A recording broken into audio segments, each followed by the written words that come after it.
हाँ जी दोस्तों, क्या हाल चाल आप सभी के। सबसे पहले मेरे सही फौजी भाई को जय हिंद, वंदे मातरम, जय श्री कृष्णा। तो दोस्तों आज हम डिस्कस करेंगे जीके और जीएस के प्रैक्टिस सेट आपका रहेगा, जिसमें पूरे 50 प्रश्न हम डिस्कस करेंगे। और याद रखिएगा आज जो आपके लिए टारगेट रहेगा, सबसे पहले थोड़ी सी याद रखिएगा, आज जो है जीके और जीएस के आपके मिक्सिंग क्वेश्चन रहेंगे।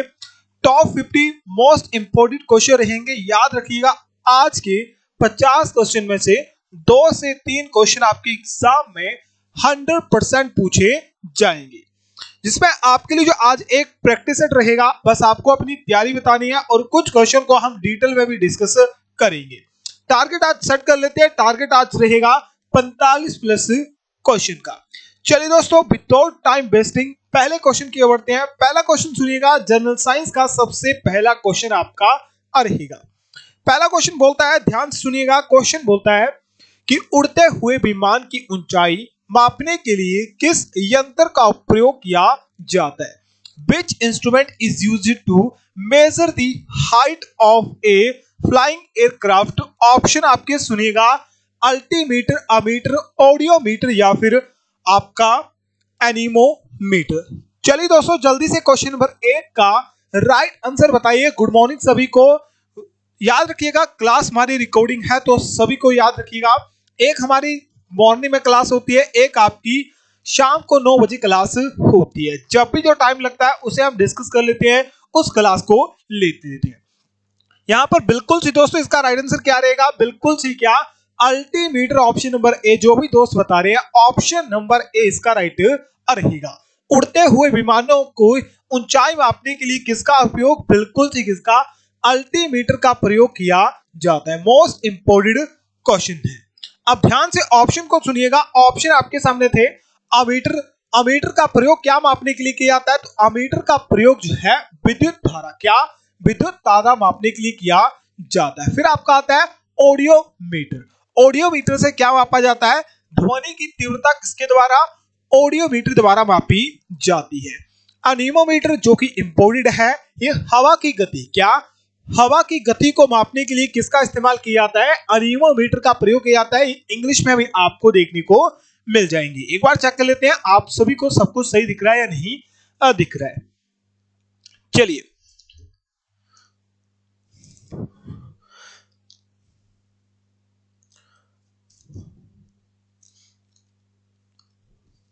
चलिए दोस्तों, नेक्स्ट क्वेश्चन की बढ़ते हैं। क्वेश्चन नंबर 2 सुनिएगा। क्वेश्चन नंबर 2 बोलता है कि बैरोमीटर की खोज किसके द्वारा की गई थी? ऑप्शन आपके सामने है, रदरफोर्ड, टॉरिसेली, मैडम क्यूरी या फिर थॉमसन।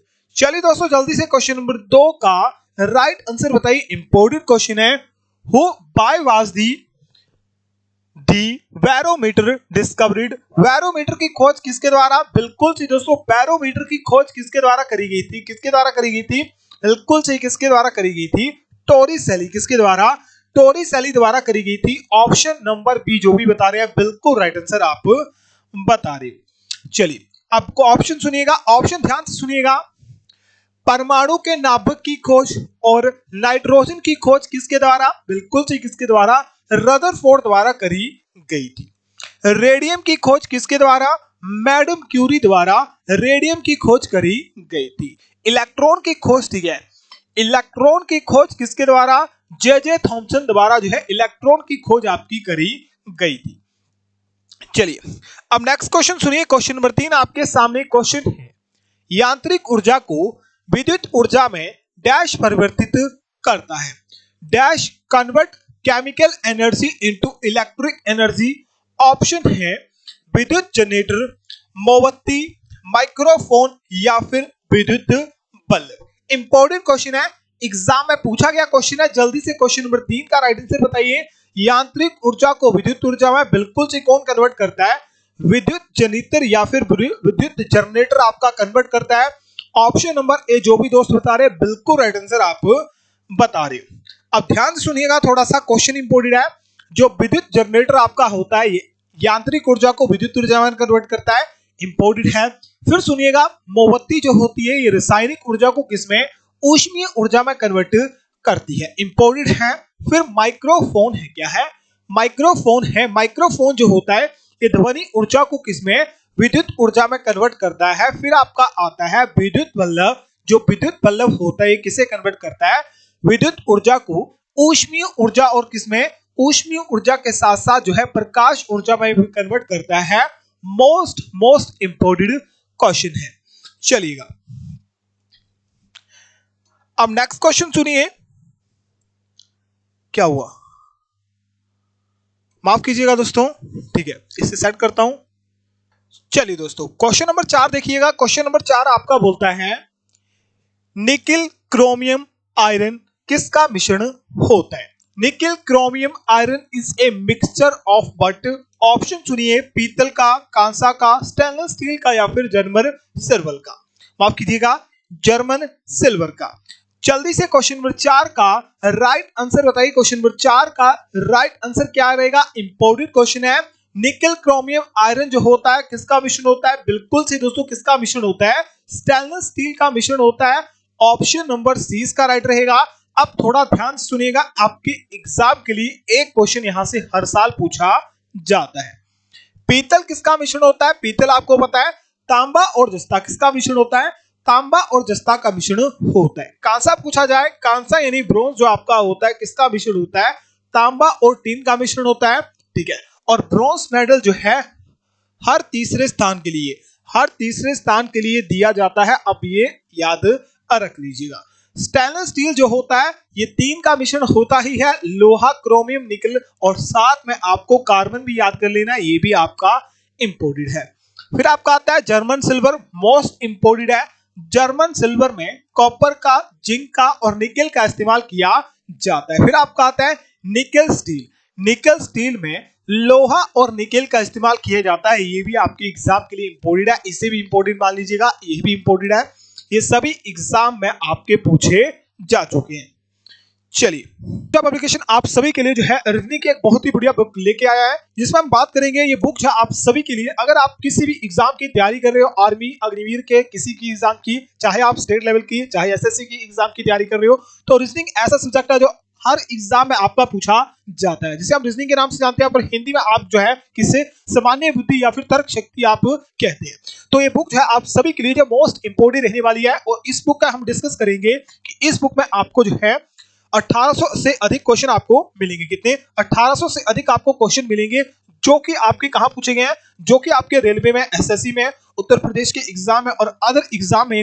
ये सभी क्वेश्चन जो रहेंगे जो पहले आपके प्रीवियस एग्जाम में पूछे गए, वही क्वेश्चन आपके रहने वाले हैं, ठीक है, वही क्वेश्चन आपके रहने वाले हैं। अगर आप आर्मी का पैटर्न देखोगे तो आर्मी में 100% रीजनिंग के जो भी क्वेश्चन होते हैं वो पहले किसी ना किसी एग्जाम में पूछे जाते हैं। तो अगर कोई भी आर्मी का स्टूडेंट या फिर कोई भी आप एग्जाम की तैयारी कर रहे हो, तो आप सभी के लिए जो ये बुक बहुत ही बढ़िया रहने वाली है। यहाँ पर आप चेक कर सकते हो रीजनिंग कुछ इस तरह से रहेगी, ठीक है। यहाँ पर आपको सभी विषय आपके मिल जाएंगे, जहां से आप कोडिंग, डिकोडिंग, घड़ियों वाला जो भी क्वेश्चन आपके मैक्सिमम होते हैं वो आपके एग्जाम में पूछे जाते हैं। यहाँ से आप इसे जो है कर सकते हो। अगर आप ये बुक लेना चाहते हैं तो इस बुक का लिंक जो आपको नीचे डिस्क्रिप्शन में मिल जाएगा, वहां से इस बुक को आपको क्या कर सकते हो, ऑर्डर कर सकते हो। चलिए नेक्स्ट क्वेश्चन डिस्कस करते हैं। क्वेश्चन नंबर 5 आपके सामने क्वेश्चन बोलता है विज्ञान की वह शाखा जो मानव त्वचा किसका? मानव त्वचा का अध्ययन करती है कहलाती है किसका? ह्यूमन स्किन की स्टडी को क्या कहा जाता है? ऑस्टियोलॉजी, डर्मेटोलॉजी, ऑरिंथोलॉजी या फिर मायोलॉजी। चलिए दोस्तों जल्दी से क्वेश्चन नंबर 5 का राइट आंसर बताइएगा। क्वेश्चन नंबर 5 का राइट आंसर क्या रहेगा? बिल्कुल से दोस्तों, विज्ञान की वह शाखा जिसके अंदर किसकी? मानव त्वचा की क्या किया जाता है? अध्ययन किया जाता है, उसे क्या कहा जाता है? डर्मेटोलॉजी कहा जाता है। ऑप्शन नंबर बी, बिल्कुल से दोस्तों बी इसका राइट रहेगा। अब ऑप्शन को ध्यान से डिस्कस करते हैं। ऑप्शन इंपोर्टेंट है। ऑस्टियोलॉजी में किसका? ऑस्टियोलॉजी को इंग्लिश में कन्वर्ट कर लीजिएगा, या फिर इसे शुद्ध हिंदी में क्या कहा जाता है? अस्थि विज्ञानी, यानी हड्डियों के अध्ययन को क्या कहा जाता है? ऑस्टियोलॉजी आपका कहा जाता है। डर्मेटोलॉजी, डर्मेटोलॉजी में किसका अध्ययन? बिल्कुल से किसका? मानव त्वचा का अध्ययन किया जाता है। फिर बात आती है ऑरिंथोलॉजी, जो कि मोस्ट इंपोर्टेंट है, ठीक है। ऑरिंथोलॉजी में किसका? पक्षियों का, किसका? पक्षियों का अध्ययन किया जाता है। मायोलॉजी में किसका? मायोलॉजी में मांसपेशियों का अध्ययन किया जाता है। ये भी आपके एग्जाम के लिए इंपोर्टेंट है। चलिए नेक्स्ट क्वेश्चन सुनिए। क्वेश्चन है जठर रस का पीएच मान होता है, शायद 2020 में क्वेश्चन पूछा गया है जब तक मुझे याद है। व्हाट इज द पीएच मान ऑफ गैस्ट्रिक एसिड? ऑप्शन है 5.6, 6, 1.2 या फिर 1। जल्दी से क्वेश्चन नंबर 6 का राइट आंसर बताइए। जठर रस का पीएच मान कितना होता है? बिल्कुल जी दोस्तों, कितना होता है? 1.2। कितना होता है? 1.2 होता है। ऑप्शन नंबर सी राइट रहेगा। चलिए ध्यान सुनिएगा। अम्लीय वर्षा जो होती है, ठीक है, अम्लीय वर्षा जिसका पीएच मान स्तर कितना होता है? पीएच मान स्तर जो होता है 5.6 से कम होता है, ठीक है। जो अम्ल वर्षा होती है उसका पीएच मान जो होता है 5.6 से कम होता है। शायद 2021 में क्वेश्चन पूछा गया था। मानव मूत्र का पीएच मान कितना होता है? 6 होता है। शायद 2019-18 में क्वेश्चन पूछा गया था। जठर रस का पीएच मान कितना होता है? 1.2 होता है। शायद 2020 या 21 में क्वेश्चन पूछा गया था। और याद रखिएगा गंध कामल, ठीक है, गंध अम्ल या फिर जिसे हम सल्फ्यूरिक एसिड भी कहते हैं, यहाँ गंध कामल ही होगा, ठीक है, कामल ही होगा, अम्ल नहीं होगा, ठीक है। और सल्फ्यूरिक एसिड का सूत्र क्या होता है? H2SO4 होता है। और इसका पीएच मान कितना होता है? 1 होता है। मोस्ट इंपोर्टेंट क्वेश्चन है सल्फ्यूरिक एसिड का, मेरे ख्याल से आपके एग्जाम में शायद कलर या एनएन में पूछा गया है कि इसका पीएच मान कितना होता है। बिल्कुल जी दोस्तों, इसका पीएच मान कितना होता है? कितना होता है? 1.0। कितना होता है? 1.0 आपका होता है। चलिए नेक्स्ट क्वेश्चन सुनिएगा। क्वेश्चन है पिच ब्लेड निम्नलिखित में से किस धातु का अयस्क होता है? Pitch blade is an or of which of the following metals? Option है एल्यूमिनियम, लेड, आयरन या फिर यूरेनियम। चलिए जल्दी से क्वेश्चन नंबर 7 का राइट आंसर बताइए। क्वेश्चन नंबर 7 का राइट आंसर क्या रहेगा? इंपॉर्टेंट क्वेश्चन है। पिच ब्लेड मेरे ख्याल से 2019 या 21 में क्वेश्चन पूछा गया, यहां से इंपॉर्टेंट क्वेश्चन है। जल्दी से बताइए दोस्तों। बिल्कुल से दोस्तों राइट आंसर क्या रहेगा? यूरेनियम को। क्या होता है? यूरेनियम। ऑप्शन नंबर डी इसका राइट रहेगा। किसका? पिच ब्लेड यूरेनियम का अयस्क होता है। अब ध्यान से सुनिएगा। एल्यूमिनियम का अयस्क क्या होता है? बॉक्साइड होता है। यानी बॉक्साइड से हम क्या प्राप्त करते हैं? एल्यूमिनियम प्राप्त करते हैं। लेड की बात की जाए तो लेड से क्या प्राप्त किया जाता है? गैलिना प्राप्त किया जाता है। आयरन से क्या प्राप्त किया जाता है? आयरन को कहां से? मैग्नेटाइट से, हेमेटाइट से, लिमोनाइट से, ठीक है, लिमोनाइट से, सिडेराइट से, इन सभी से किसके प्राप्त किया जाता है? आयरन को प्राप्त किया जाता है। यानी क्या कह सकते हैं? ये सभी जो है किसके अयस्क हैं? आयरन के अयस्क है। तो इन सभी को इंपोर्टेंट कर लीजिएगा। एल्यूमिनियम का आपको बताने की जरूरत नहीं पड़ेगी, हर साल पूछा जाता है। मैग्नेटाइट, हेमेटाइट और लिमोटाइट, ये तीनों के एग्जाम में आपके पूछे जा चुके हैं। चलिए क्वेश्चन नंबर 8 आपके सामने क्वेश्चन है। निम्न में से कौन सा एक स्तनधारी है? Which of the following is a mammal? इनमें से मैमल कौन सा है? जल्दी से बताइए। बंदर, चूहा, कुत्ता या फिर चमगादड़ या फिर उपभोक्ता सभी। इंपॉर्टेंट क्वेश्चन है, जल्दी से बताइए। यहां से एक क्वेश्चन पूछा जाता है कि एकमात्र स्तनधारी जो उड़ सकता है कौन सा होता है? बिल्कुल जी दोस्तों, आप सभी को होता है। एकमात्र स्तनधारी जो उड़ सकता है वो आपकी क्या होती है? चमगादड़ होती है। पर यहाँ ये क्वेश्चन नहीं पूछा गया। यह क्वेश्चन पूछा कि इनमें से कौन सा स्तनधारी है? तो उपभोक्ता सभी जो है क्या है? स्तनधारी है। क्या है? स्तनधारी है। अब यहां पर थोड़ा नोट कर लीजिएगा, क्योंकि यहां पर क्वेश्चन मैं बता दूंगा क्यों इंपोर्टेंट है। मैमल की श्रेणी में आते हैं कंगारू, लोमड़ी, बंदर, कुत्ता, चूहा, बिल्ली, हाथी, ब्लू व्हेल, डॉल्फिन, चमगादड़ और शेर और आपकी क्या?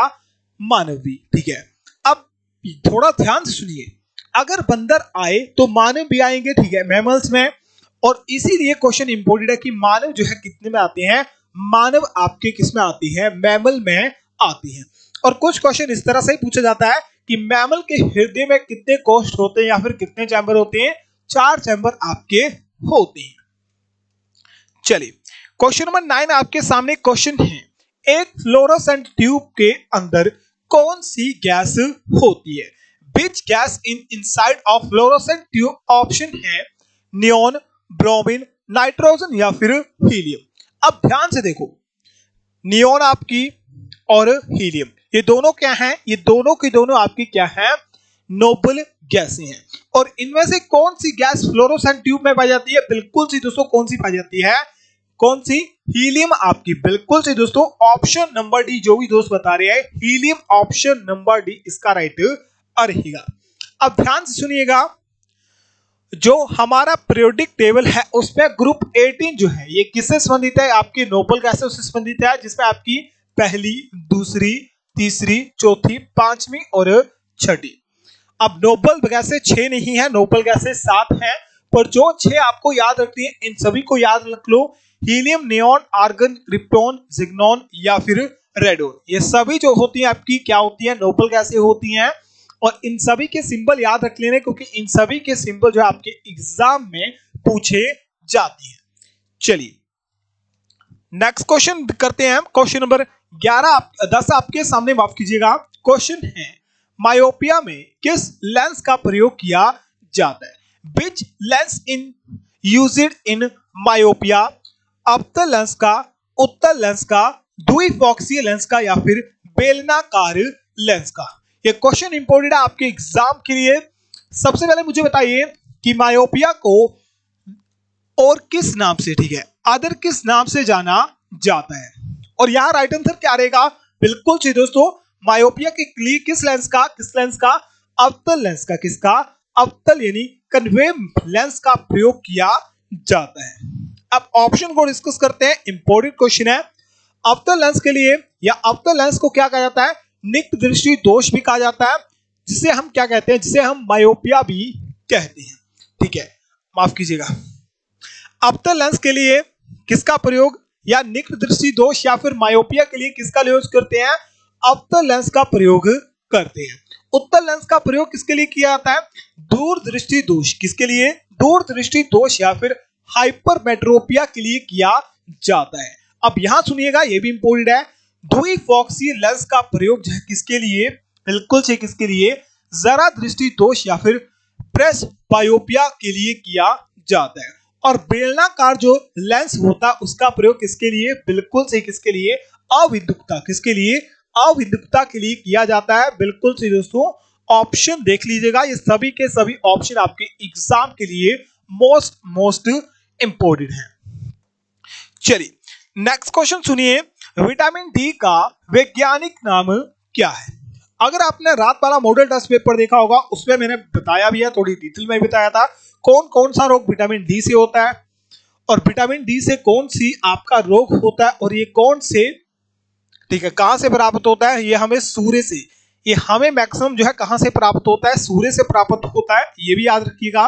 और इसका रासायनिक नेम क्या होता है या फिर वैज्ञानिक नाम क्या होता है? बिल्कुल सी क्या होता है? कैल्सीफ्लोरेल। क्या होता है? कैल्सीफ्लोरेल होता है। ऑप्शन नंबर डी जो भी दोस्त बता रहे हैं बिल्कुल राइट आंसर बता रहे हो। अब ध्यान से देखिए, यहां कुछ अलग ही डिस्कस करेंगे। पहला याद रखिएगा, विटामिन डी का रासायनिक नेम कैल्सीफ्लोरेल होता है। विटामिन डी की कमी से हमें कौन सा रोग? बच्चों में रिक्टस नामक रोग होता है, और वयस्कों में क्या? ऑस्टियोमलेशिया, क्या? ऑस्टियोमलेशिया नामक रोग होता है। विटामिन डी का स्रोत अंडे, वसा युक्त मछलियां, मक्खन और मैग्नी और दूध होता है। अब ध्यान सुनिए, सीधी धूप विटामिन डी का सबसे अच्छा स्रोत और प्रचुर स्रोत क्या होता है? प्रचुर स्रोत आपका होता है, यानी सबसे अधिक विटामिन डी पाया जाता है सूर्य से, और कुछ मात्रा जो होती है अंडे में, मछली में, मक्खन आदि में पाई जाती है। विटामिन ए का रासायनिक नेम होता है रेटिनोल। विटामिन ई का रासायनिक नेम होता है टोकोफेरोल। विटामिन बी2 का रासायनिक नेम होता है, क्या होता है? राइबोफ्लेविन। इंपोर्टेड है। बी1 का रासायनिक नेम क्या होता है? थायमिन, जिसे डिस्कस करने की जरूरत नहीं है क्योंकि ये क्वेश्चन आपके एग्जाम में हर साल पूछा गया है। विटामिन डी की बात की जाए तो कैल्सीफ्लोरेल पहले ही बता चुका हूं। चलिए, और यहां पर जो है आपको इंग्लिश, कहां गया, यहां इंग्लिश वाले जो है एक बार स्क्रीनशॉट ले सकते हैं, ठीक है, इंग्लिश वाले जो है यहां पर क्या ले सकते हैं? एक स्क्रीनशॉट ले सकते हैं, ठीक, क्या ले सकते हैं? एक स्क्रीनशॉट भी ले सकते हैं। चलिए नेक्स्ट क्वेश्चन सुनिए। क्वेश्चन है, प्रोटीन की फैक्ट्री किसे कहा जाता है? Which is called the factory of protein? Option सुनिए, माइटोकॉन्ड्रिया को, राइबोसोम को, लाइसोसोम को या फिर गोल्जी काई को। चलिए जल्दी से दोस्तों क्वेश्चन नंबर 12 का राइट आंसर सही। क्वेश्चन नंबर 12 का राइट आंसर क्या रहेगा? बिल्कुल सही दोस्तों, प्रोटीन की फैक्ट्री किसे, बिल्कुल सही, किसे, राइबोसोम को, किसे, राइबोसोम को कहा जाता है। ऑप्शन नंबर बी इसका राइट रहेगा। अब ध्यान से देखिएगा इन क्वेश्चन को, ऑप्शन को ध्यान से डिस्कस करेंगे, क्वेश्चन इंपोर्टेंट है। माइटोकॉन्ड्रिया को कोशिका का शक्ति गृह भी कहा जाता है। तो सिंपल एग्जाम में क्वेश्चन पूछा जाता है, कोशिका का शक्ति गृह किसे कहा जाता है?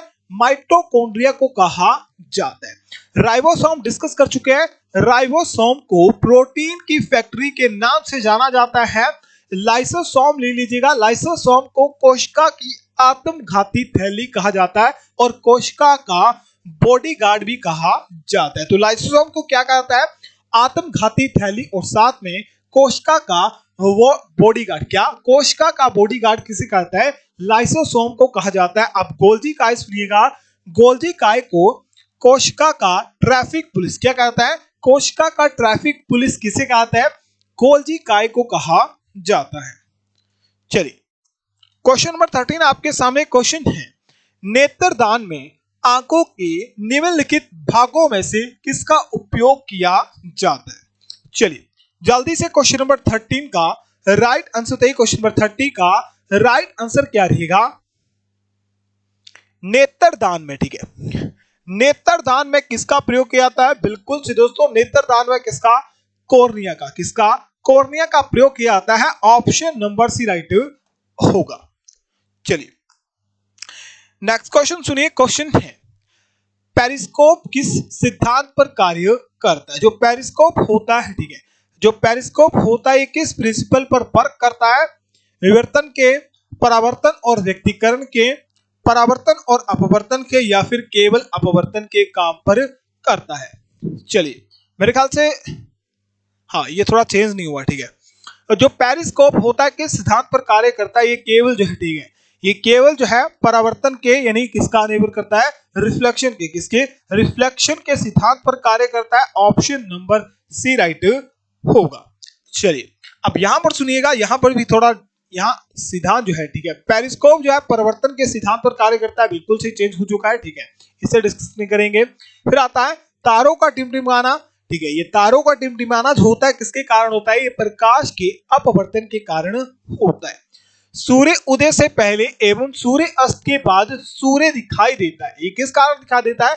प्रकाश के, क्या, प्रकाश के अपवर्तन के कारण दिखाई देता है।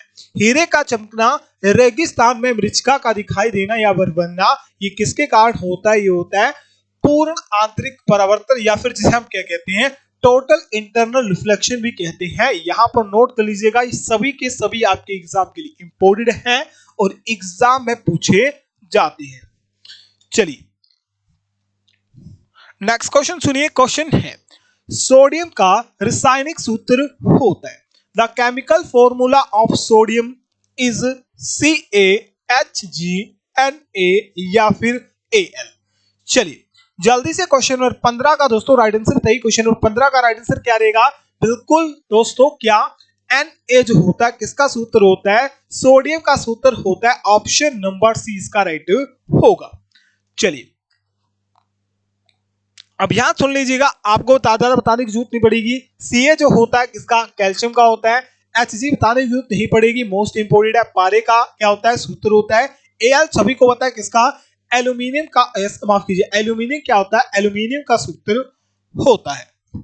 चलिए नेक्स्ट क्वेश्चन सुनिए, क्वेश्चन है, नाभिकीय रिएक्टर की खोज किसके द्वारा करी गई थी? अब थोड़ा ध्यान से सुनिएगा, इंपॉर्टेंट क्वेश्चन है क्योंकि 2019-20 में क्वेश्चन पूछा गया, शायद 21 में पूछा गया।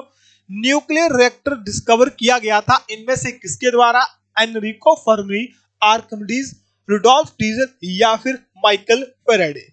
चलिए जल्दी से क्वेश्चन नंबर 16 का राइट आंसर बताइए। क्वेश्चन नंबर 16 का राइट आंसर क्या रहेगा? बिल्कुल सीधे किसके द्वारा? एनरिको फर्मी द्वारा जो है, ठीक है, एनरिको फर्मी द्वारा किसकी खोज? नाभिकीय रिएक्टर की खोज करी गई थी। चलिए अब सुनिएगा थोड़ा ध्यान से, ऑप्शन थे आपके आर्किमिडीज, आर्किमिडीज ने किसका सिद्धांत दिया था? तैरने का सिद्धांत किसने? आर्किमिडीज ने दिया था। रुडोल्फ डीजल ने किसका आविष्कार किया था? डीजल इंजन का आविष्कार किसने? रुडोल्फ डीजल ने आपके करा था। माइकल फैराडे ने, मोस्ट इंपोर्टेंट है, माइकल फैराडे से क्वेश्चन पूछा जाता है, माइकल फैराडे ने किसकी खोज, डायनमो की खोज किसने करी थी। और आप बताइए डायनमो जो होता है, ठीक है, डायनमो जो होता है किसको किसमें परिवर्तित करता है, जरूर बताइएगा डायनमो जो होता है किसको किसमें परिवर्तित करता है। जल्दी से इसका राइट आंसर मुझे कमेंट बॉक्स में बताइएगा। क्वेश्चन नंबर 17 सुनिए, क्वेश्चन नंबर 17 है पृष्ठीय तनाव का SI मात्रक होता है। सरफेस टेंशन जो होता है, जो आपकी सुई होती है पानी में किस कारण तारती है, पृष्ठीय तनाव के कारण तारती है। बूंदे, ठीक है, तो बारिश की बूंदे होती हैं, गोल होती है, किसके कारण होते हैं, ये भी आपकी किसके कारण होती है, पृष्ठीय तनाव के कारण होती है। तो पृष्ठीय तनाव का सूत्र क्या होता है, जल्दी से बताइए, कंफ्यूजन नहीं होना है, बिल्कुल सीधे से इसका राइट आंसर क्या रहेगा, Newton metre, option number A right होगा। चलिए क्वेश्चन सुनिएगा या ऑप्शन सुनिएगा, मीटर सेकंड, ठीक है, मीटर पर सेकंड जो होती है चाल यानी स्पीड की क्या होती है, स्पीड की यूनिट होती है। ओम जो होती है किसकी यूनिट होती है, विद्युत प्रतिरोध यानी इलेक्ट्रिक रेजिस्टेंस की यूनिट होती है। जूल जो होती है कार्य और ऊर्जा, ठीक है, किसकी यूनिट क्या होती है, जूल जो होती है वर्क और एनर्जी दोनों की यूनिट होती है, किसकी यूनिट होती है, इन दोनों की यूनिट आपकी होती है।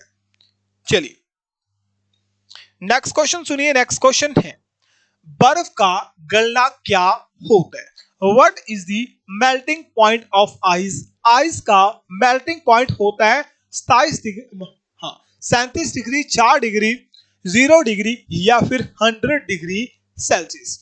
इंपॉर्टेंट क्वेश्चन है, आपके एग्जाम में बहुत बार पूछा गया क्वेश्चन है, जल्दी से बताइए राइट आंसर क्या रहेगा। बर्फ का जो गलनांक होता है कितना होता है, बिल्कुल सही दोस्तों, कितना होता है, 0 डिग्री सेल्सियस होता है, ऑप्शन नंबर सी इसका राइट होगा। चलिए नेक्स्ट क्वेश्चन सुनिएगा, उससे पहले थोड़ा सुन लीजिएगा ध्यान से कि मानव शरीर का तापमान जो होता है सेल्सियस में कितना होता है, 37 डिग्री होता है। अगर बात की जाए फारेनहाइट में तो कितना होता है, 98.6 होता है। बात की जाए केल्विन में कितना होता है, 310 होता है। और जल का जो हिमांक होता है वो कितना होता है, 0 डिग्री सेल्सियस होता है। पानी का जो क्वथनांक होता है या फिर कह सकते हैं फ्रीजिंग पॉइंट, नहीं, बॉइलिंग पॉइंट ऑफ वाटर क्या होता है, बिल्कुल जी कितना होता है, 100 डिग्री सेल्सियस होता है। फारेनहाइट में ये आपका कितना चला जाता है, 212। और केल्विन में बात करें तो कितना, 373 केल्विन आपका होता है।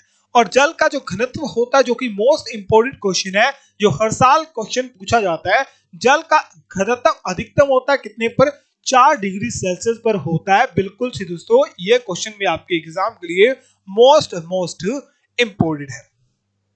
चलिए नेक्स्ट क्वेश्चन सुनिए, क्वेश्चन है चींटी के डंक में कौन सा अम्ल होता है, विच acid is present in ant sting.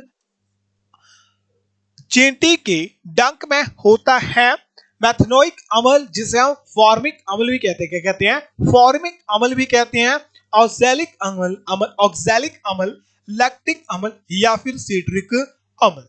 चलिए जल्दी से क्वेश्चन नंबर 19 का राइट आंसर बताइए। क्वेश्चन नंबर 19 का राइट आंसर क्या रहेगा, चींटी के डंक में कौन सा अम्ल पाया जाता है, बिल्कुल सी दोस्तों, कौन सा, मेथनोइक एसिड पाया जाता है या फिर कह सकते हैं फॉर्मिक एसिड आपका पाया जाता है, ऑप्शन नंबर ए राइट रहेगा। चलिए ध्यान से सुनिएगा, जो आपका मेथनोइक अम्ल होता है या फिर फॉर्मिक एसिड होता है, ये किस और किस में पाया जाता है, बिच्छू के डंक में पाया जाता है। ऑक्सैलिक अम्ल जो होता है किससे प्राप्त होता है, ये टमाटर में आपका पाया जाता है। और जंग के धब्बे हटाने के लिए, ठीक है, कपड़ों में किसका इस्तेमाल किया जाता है, कपड़ों में जंग के धब्बे हटाने के लिए ऑक्सैलिक अम्ल का प्रयोग किया जाता है। लैक्टिक अम्ल दही में पाया जाता है या फिर सभी खट्टे पदार्थों में, जो खट्टे पदार्थ होते हैं उनमें मैक्सिमम आपका लैक्टिक अम्ल नहीं, माफ कीजिएगा, दूध से आपका संबंधित होता है लैक्टिक, सिर्फ दूध से ही संबंधित होता है आपका लैक्टिक। और सिट्रिक अम्ल जो होता है, हाँ सिट्रिक अम्ल जो होता है नींबू में, किसमें, नींबू में आपका सिट्रिक अम्ल पाया जाता है। चलिए क्वेश्चन नंबर 20 आपके सामने क्वेश्चन है, ठंडे पेय पदार्थ बनाने के लिए किस गैस का प्रयोग किया जाता है, which gas was used to make cool drink. जो आपकी कूल ड्रिंक या फिर शीतक जल होता है, ठीक है, शीतक जल आपका होता है या फिर ठंडे जो ड्रिंक होती है, ठीक है, जो माजा नहीं, जो आपकी पेप्सी कोका हो गया, ठीक है, ये सभी हो गया, इसमें किसका प्रयोग, बिल्कुल सी किसका, कार्बन डाइऑक्साइड यानी CO2 का प्रयोग किया जाता है। अब ध्यान से सुनिएगा, क्वेश्चन बोलता है कि SO2 जो होता है क्या होता है, ये होता है सल्फर डाइऑक्साइड होता है, जो कि किसके लिए जिम्मेदार होता है, अम्लीय वर्षा का कारण किसके कारण होता है, अम्लीय वर्षा के लिए जिम्मेदार होता है SO2। अब CO डिस्कस करते हैं, इसे कहते हैं कार्बन मोनोऑक्साइड। कार्बन मोनोऑक्साइड जो होता है ये वाहनों से निकलने वाली जहरीली गैस होती है और वायु प्रदूषण का मुख्य कारण भी आपकी क्या होती है, CO आपकी होती है। अब CO2 की बात करें तो ये ग्लोबल वार्मिंग के लिए जिम्मेदार है, ग्रीन हाउस गैस है, पौधे और जंतु, ठीक है, पौधे और जंतु श्वसन के दौरान छोड़ते हैं, ठीक है, पौधे और नहीं, पौधे नहीं होगा, ठीक है, पौधे तो ऑक्सीजन छोड़ते हैं, ठीक है, जंतु जो होते हैं, ठीक है, जैसे मैं हो गया, आप हो गए, आप सभी क्या है, जंतु हैं। तो जंतु जो है कौन सी गैस छोड़ते हैं, जंतु आपके कार्बन डाइऑक्साइड छोड़ते हैं और सोडा वाटर में भी किसका प्रयोग, कार्बन डाइऑक्साइड का प्रयोग किया जाता है। और साथ में मोस्ट इंपोर्टेंट अग्निशामकों यंत्रों में भी किसका प्रयोग, बिल्कुल सही CO2 का प्रयोग किया जाता है। चलिए नेक्स्ट क्वेश्चन सुनिए, क्वेश्चन नंबर 21 है, निम्न में से तुगलक वंश की स्थापना किसने करी थी। तुगलक डायनेस्टी फाउंडेड की गई थी किसके द्वारा, गियासुद्दीन तुगलक, निजामुद्दीन औलिया या फिर इनमें से कोई नहीं। इंपॉर्टेंट क्वेश्चन है, जल्दी से दोस्तों क्वेश्चन नंबर 21 का राइट आंसर बताइए, इनमें से किसके द्वारा तुगलक वंश की स्थापना की गई थी। बिल्कुल से दोस्तों किसके द्वारा, गियासुद्दीन तुगलक द्वारा किसकी स्थापना, तुगलक वंश की स्थापना करी गई थी।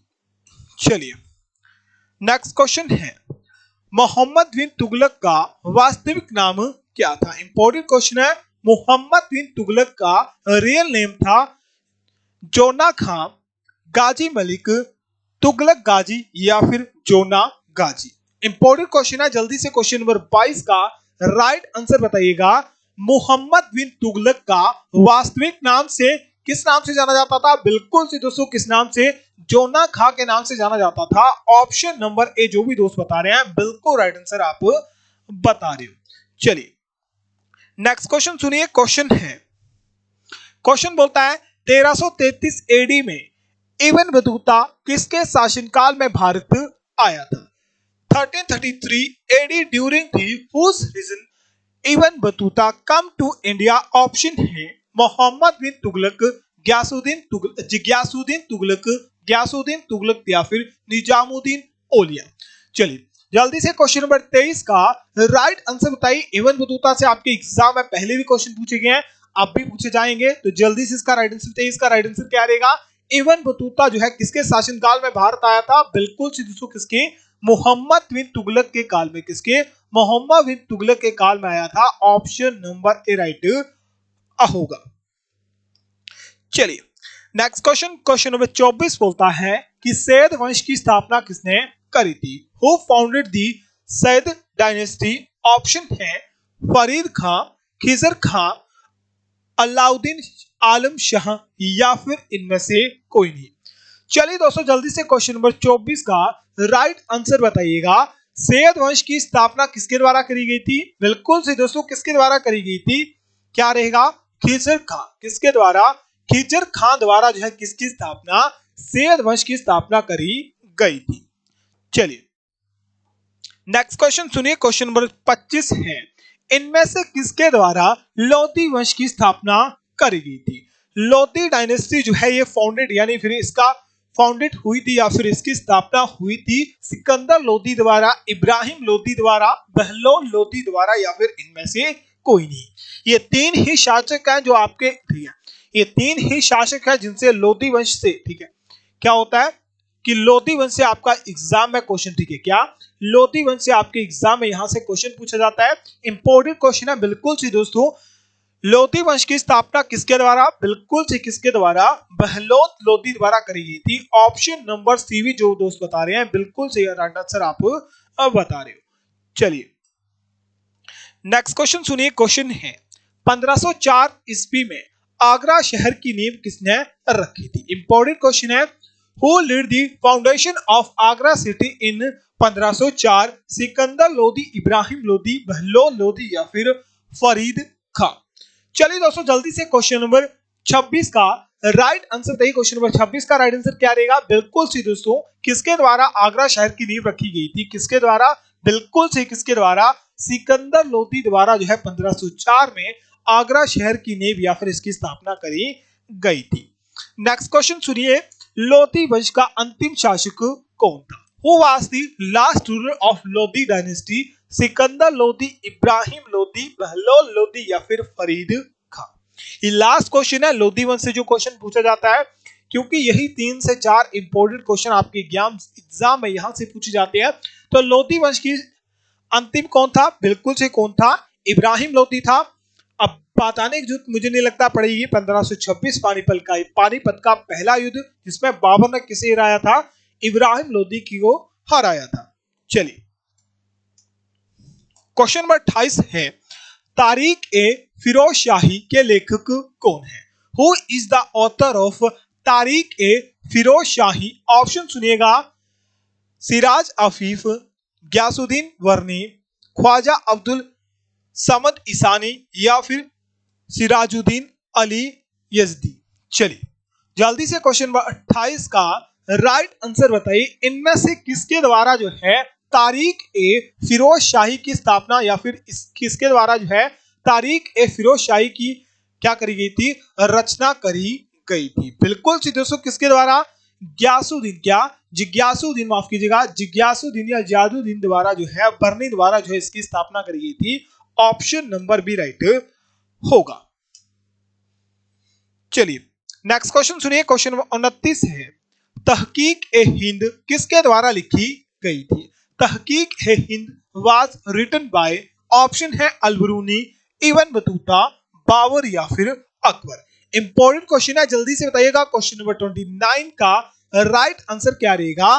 तहकीक ए हिंद की रचना किसके द्वारा करी गई थी? बिल्कुल से दोस्तों, किसके द्वारा? अलबरूनी द्वारा करी गई थी। ऑप्शन नंबर ए जो भी दोस्त बता रहे हो, बिल्कुल राइट आंसर आप बता रहे हो।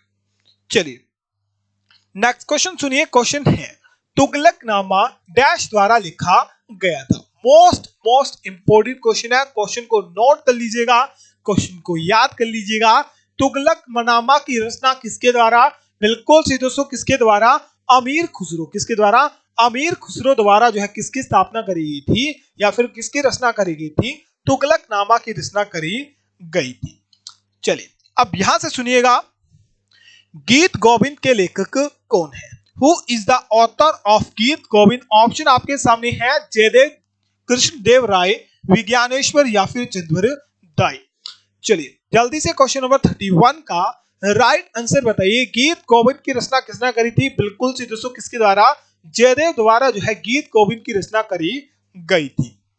चलिए नेक्स्ट क्वेश्चन सुनिए, क्वेश्चन है, मिताक्षरा किसकी रचना है? Who is the author of Mitakshara? Mitakshara की रचना करी गई थी विज्ञानेश्वर द्वारा, मेघ तिथि द्वारा या मेघ खनिज द्वारा, ज्ञान वल्लकै, ठीक है, ज्ञान वल्लकै द्वारा या फिर पराशर द्वारा। यहाँ सभी, ठीक है, ध्यान से देखोगे तो ये सभी जो है आपके क्या है, अजीब अजीब से नाम है जो कि हमने कभी पढ़े भी नहीं है और ना ही आपके एग्जाम में यहाँ से पूछेंगे। तो मिताक्षरा किसकी रचना है? बिल्कुल से किसकी रचना है? विज्ञानेश्वर की। क्योंकि विज्ञानेश्वर की रचना है। ऑप्शन नंबर ए राइट रहेगा। चलिए दोस्तों नेक्स्ट क्वेश्चन सुनिएगा, क्वेश्चन है, पृथ्वीराज रासो के लेखक कौन है? इंपॉर्टेंट बुक है, एग्जाम में पूछे जाने वाली बुक है। पृथ्वीराज रासो के ऑथर हैं कौन? कलहण, चंद्रदाई, कृष्ण राय या फिर विज्ञानेश्वर। यहाँ क्वेश्चन इंपोर्टेंट है, जल्दी से क्वेश्चन 1 का राइट आंसर बताइए। क्वेश्चन नंबर 33 का दोस्तों राइट आंसर क्या रहेगा? बिल्कुल से दोस्तों, पृथ्वीराज रासो के लेखक कौन है? चंद्रदाई हैं। ऑप्शन नंबर बी करेक्ट रहेगा। चलिए नेक्स्ट क्वेश्चन सुनिए, क्वेश्चन है, राज तरंगिणी निम्न में से किसकी रचना है? ऑप्शन सुनिए, कलहण, मलिक मोहम्मद जैसी, कृष्णदेव राय या फिर विज्ञानेश्वर। जल्दी से क्वेश्चन नंबर 34 का दोस्तों राइट आंसर बताइएगा।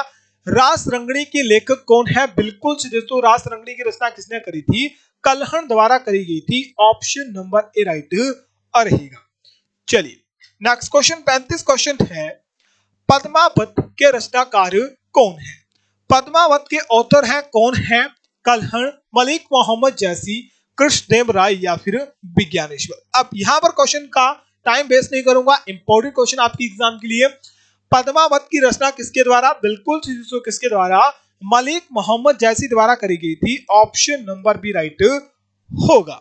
चलिए नेक्स्ट क्वेश्चन है, बीजापुर की गोल गुंबद मस्जिद का निर्माण किसके द्वारा करवाया गया था?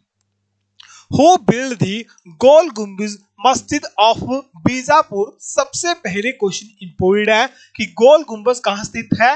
ये स्थित आपके बीजापुर में। बीजापुर कहां स्थित है? मेरे ख्याल से कर्नाटक में स्थित है। और इसकी स्थापना किसके द्वारा करी गई थी? जल्दी से बताइए किसके द्वारा? बिल्कुल से दोस्तों किसके द्वारा? मोहम्मद आदिल शाह द्वारा जो है इसकी स्थापना करी गई थी। ऑप्शन नंबर ए जो भी दोस्त बता रहे हैं बिल्कुल राइट आंसर आप बता रहे हो। चलिए नेक्स्ट क्वेश्चन सुनिए, क्वेश्चन नंबर 37 क्वेश्चन है कि पाटलिपुत्र शहर की स्थापना किसने करी थी? और पाटलिपुत्र को वर्तमान में किसके नाम से? पटना के नाम से। किस नाम से? पटना के नाम से भी जाना जाता है। किस नाम से? पटना बिहार के नाम से भी जाना जाता है। खान सर आपको याद होंगे और गुरु गोविंद सिंह आपको भूलने वाले नहीं होंगे। 10वें गुरु थे, अंतिम गुरु थे सिख धर्म के, जिनकी स्थापना कहां, या माफ कीजिए किसका, जिनका जन्म कहां पर हुआ था? पटना में आपके हुआ था। बिल्कुल सही दोस्तों, पाटलिपुत्र शहर की स्थापना किसके द्वारा करी गई थी? किसके द्वारा करी गई थी? किसके द्वारा? उदयन द्वारा। किसके द्वारा? उदयन द्वारा करी गई थी। ऑप्शन नंबर बी इसका राइट रहेगा। चलिए क्वेश्चन नंबर 37 करिएगा। क्वेश्चन नंबर 37 है, जयपुर शहर के संस्थापक कौन थे? मोस्ट इंपोर्टेंट है। जयपुर को पिंक सिटी कहा जाता है और भी बहुत सारे नाम से कहा जाता है। भारत का पेरिस भी नहीं कहा जाता है। तो जयपुर की स्थापना किसके द्वारा? अब यहां याद रखिएगा सवाई जयसिंह द्वारा जो है इसकी स्थापना करी गई थी। पर यहां राजा जयसिंह है, सवाई सिंह प्रथम है और द्वितीय है। अब यहां पर confusion option number C, option number D और ऑप्शन नंबर सी में हो सकता है। ठीक है, ए बी सी डी में हो सकता है। बी तो आपका वैसे ही कट गया। ठीक है, अब जल्दी से बताइए इन तीनों में से क्या आपका राइट होगा? जयपुर शहर की स्थापना किसके द्वारा? मिर्जा सवाई जयसिंह द्वितीय द्वारा। किसके द्वारा? जयसिंह द्वितीय द्वारा जो है किसकी स्थापना? जयपुर की स्थापना करी गई थी। बस इसमें कंफ्यूजन नहीं हो रहा क्योंकि बुक में कभी कभी द्वितीय, ठीक है, द्वितीय नहीं देखने को मिलता। ठीक है, सिर्फ देखने को मिलता है मिर्जा सवाई, क्या मिर्जा सवाई जैसे देखने को मिलता है। द्वितीय आपको भी याद रखना है। तो ये द्वितीय क्या थे? द्वितीय राजा थे जिनके द्वारा जयपुर की स्थापना करी गई थी। चलिए नेक्स्ट क्वेश्चन सुनिए। क्वेश्चन है, अमृत शहर की स्थापना किसने करी थी? Who build the city of Amritsar? Amritsar से आपको याद आता है गोल्डन टेम्पल। क्या गोल्डन टेम्पल आपको याद आता है? अगर आपको पता है गोल्डन टेम्पल की स्थापना किसने करी थी, जरूर बताइएगा। कौन से सिख गुरु थे जिन्होंने गोल्डन टेम्पल की स्थापना करी थी? और अमृतसर पूछा जाए, ठीक है, अमृतसर शहर पूछा जाए तो इसकी स्थापना किसने करी थी? बिल्कुल से दोस्तों किसने करी थी? गुरु रामदास ने। किसने करी थी? बिल्कुल से दोस्तों किसके द्वारा करी गई थी? गुरु रामदास द्वारा जो है इसकी स्थापना करी गई थी। और सिख धर्म के कितने गुरु थे? कितने? चौथे। कितने? फोर्थ गुरु थे। कितने थे? फोर्थ गुरु थे सिख धर्म के। चलिए क्वेश्चन नंबर 40 आपके सामने क्वेश्चन है, श्रीनगर की स्थापना किसके द्वारा करी गई थी? श्रीनगर शहर की स्थापना करी गई थी या फिर इसे स्टैब्लिश करा था किसने? अशोक ने, चंद्र सिकंदर लोधी ने, पृथ्वीराज चौहान ने, या फिर इनमें से कोई नहीं। इंपॉर्टेंट क्वेश्चन है एग्जाम के लिए आपके लिए। बिल्कुल सी दोस्तों अशोक द्वारा। ठीक है, महान अशोक द्वारा किसकी स्थापना करी गई थी? बिल्कुल सी किसकी? श्रीनगर शहर की स्थापना करी थी। इंपॉर्टेंट क्वेश्चन है, एग्जाम में आपके पूछा भी जाता है। चलिए अब नेक्स्ट क्वेश्चन की ओर बढ़ते हैं। नेक्स्ट क्वेश्चन सुनिएगा। नेक्स्ट क्वेश्चन है, विजयनगर साम्राज्य के संस्थापक कौन थे? Who is the founder of Vijayanagara empire? Option है हरिहर बुक्का, कृष्णदेव राय, या फिर ए और बी दोनों। अब यहां कंफ्यूजन मत होइएगा। विजयनगर साम्राज्य इंपोर्टेड है आपके, मेरे ख्याल से एग्जाम में एक या आधी बार पूछा भी किया है। इसकी स्थापना जो है किसी एक व्यक्ति द्वारा नहीं, ठीक है, हरिहर और किसके द्वारा? हरिहर और बुक्का द्वारा करी गई थी। ये दोनों के दोनों द्वारा जो है विजयनगर की स्थापना करी थी। तो ऑप्शन नंबर डी इसका करेक्ट हो जाएगा। चलिए क्वेश्चन नंबर 42 सुनिएगा। क्वेश्चन नंबर 42 है, भारत में मुगल साम्राज्य की नींव डाली थी?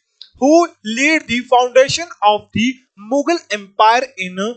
बाबर ने पानीपत के प्रथम युद्ध 1526, बाबर खानवा का युद्ध 1527, बाबर चंदेरी का युद्ध 1528, बाबरा का घाघरा का युद्ध किया? बाबरा का माफ कीजिएगा, ठीक है, बाबर का घाघरा, ठीक है, घाघरा का युद्ध 1529 में। अब यहाँ सभी युद्ध जो है किसने लड़े थे? बाबर ने लड़े थे, जिसपे किसकी स्थापना हुई थी? बाबर द्वारा जो है पहले युद्ध किसके? पानीपत के पहले युद्ध में जो है किसकी स्थापना? भारत में मुगल वंश की स्थापना हुई थी बाबर ने, ठीक है। अब यहाँ नोट कर लीजिएगा, बाबर ने खानवा का युद्ध भी लड़ा था 1527 में, बाबर ने चंदेरी का युद्ध लड़ा था 1528 में, बाबर ने घाघरा का युद्ध लड़ा था कब? 1529 में। ये क्वेश्चन सभी आपके एग्जाम के लिए इंपोर्टेंट है। नेक्स्ट क्वेश्चन सुनिए, क्वेश्चन है बाबर का जन्म हुआ था। Babur was born in, option आपके सामने है, ज्यादा टाइम वेस्ट नहीं करूंगा, जल्दी से ऑप्शन नहीं आंसर को डिस्कस करते हैं। जल्दी से बताइएगा कि बाबर का जन्म कौन से वर्ष हुआ था? बिल्कुल से दोस्तों कब हुआ था? कब हुआ था? 1483 में। क्या 1483 में जो है किसका स्थापना हुई थी? माफ कीजिए, स्थापना नहीं, माफ कीजिएगा, किसका जन्म हुआ था? बाबर का आपका जन्म हुआ था। चलिए नेक्स्ट क्वेश्चन इंपोर्टेंट है, बाबर ने अपनी आत्मकथा लिखी थी। Babur wrote his autobiography. क्या ऑटोबायोग्राफी यानी खुद द्वारा लिखी गई, जिसे क्या कहते हैं? ऑटोबायोग्राफी लिखी थी। क्या लिखी थी? बाबर कथा लिखी थी, बाबर नामा लिखी थी, बाबरी नामा लिखी थी, या फिर इनमें से कोई नहीं। चलिए जल्दी से क्वेश्चन नंबर 44 का राइट आंसर बताइए। क्वेश्चन नंबर 44 का राइट आंसर क्या होगा? बिल्कुल जी दोस्तों, बाबर ने अपनी आत्मकथा किसमें लिखी थी, या फिर उसका नाम क्या था? क्या था? बाबर नामा था। Option number B. क्या ऑप्शन नंबर बी, जो भी फोची भाई बता रहे हैं, ऑप्शन नंबर बी इसका करेक्ट रहेगा। चलिए अब नेक्स्ट क्वेश्चन सुनिए, क्वेश्चन है, और बाबर ने जो अपनी आत्मकथा लिखी थी, ठीक है, जो आत्मकथा लिखी थी बाबर नामा, किस भाषा में लिखी थी? तुर्की में। किसमें लिखी थी? तुर्की भाषा में लिखी थी। तो ये भी क्वेश्चन आपके एग्जाम में जरूर पूछा जा सकता है। नेक्स्ट क्वेश्चन सुनिए, बाबर नामा का फारसी में अनुवाद किसने किया था? बाबर नामा को ट्रांसलेट करा था फारसी में किसने? अब्दुल रहीम खाना खान है, मोहम्मद आजम ने, वैरम खान है, या फिर इनमें से कोई नहीं। चलिए जल्दी से क्वेश्चन नंबर 45 का राइट आंसर बताइएगा। बाबर नामा का फारसी में अनुवाद किसने करा था? बिल्कुल से दोस्तों किसके द्वारा करा गया था? किसके द्वारा? अब्दुल रहीम खान खाना द्वारा किया गया था। ऑप्शन नंबर ए राइट रहेगा। चलिए नेक्स्ट क्वेश्चन सुनिए, क्वेश्चन है, बाबर का मकबरा निम्नलिखित में से किस स्थान पर स्थित है? Babur tomb is located at which of the following place? Agra, Kabul, Kandahar, या फिर इस्तांबुल। चलिए जल्दी से 46 का राइट आंसर बताइए। इंपॉर्टेंट क्वेश्चन है आपकी एग्जाम के लिए। अब बाबर के बाद जो है भारत में किसने संभाला था? हुमायूं ने। किसने? हुमायूं ने जो है किसे संभाला था? हुमायूं ने संभाला था मुगल वंश को। मुगल वंश के बाद जो है बाबर के बाद कौन आया था? जल्दी से बताइए। बाबर के बाद आपका अकबर आया था। कौन आया था? अकबर आपका आया था। तो ये दो भी इंपॉर्टेंट है। और बाबर का मकबरा कहां पर? बिल्कुल से दोस्तों कहां पर स्थित है? जल्दी से बताइए कहां पर स्थित है? बिल्कुल से दोस्तों कहां? काबुल में। कहां? काबुल में स्थित है। Option number B. क्या ऑप्शन नंबर बी राइट रहेगा। चलिए नेक्स्ट क्वेश्चन सुनिए, क्वेश्चन है, दिल्ली में दीन पना नामक विशाल दुर्ग का निर्माण किसने करा था? अब ये क्वेश्चन थोड़ा इंपॉर्टेंट भी है और इसके संस्थापक भी थोड़े अजीब से हैं। दीन पना नामक नगर की स्थापना जो है किसने करी थी? किसके द्वारा? बिल्कुल सही, किसके द्वारा? हुमायूं द्वारा करी गई थी। कब करी गई थी? 1533 में। कब करी गई थी? 1533 में करी गई थी।